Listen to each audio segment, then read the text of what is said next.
స్వాదిష్టం ప్రేక్షకులకు నమస్కారం. ఈరోజు ప్రత్యేకం వామాకు పెరుగు పచ్చడి. కొంచెం వాముని నలిపి పూల కుండీలో చల్లితే అచ్చంగా వాము రుచి గుణాలు ఉండే వామాకు మొక్కలు చక్కగా మొలిచేస్తాయి.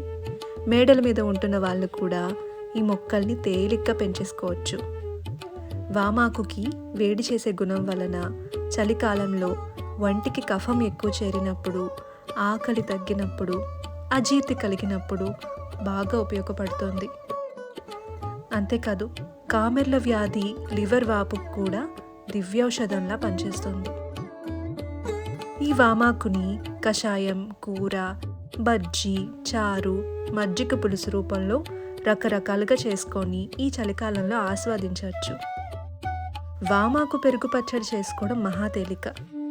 కాసిన్ని వామాకులు, పచ్చిమిర్చి, జీలకర్ర మిక్సీ పట్టించి తాలింపులో ఈ మిశ్రమం ఉప్పు వేసి మగ్గించి చిలికిన పెరుగు కలుపుకుంటే సరి.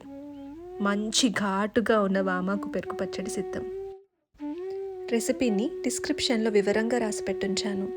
మీరు కూడా చేసుకొని ఎలా ఉందో చెప్తారు కదా.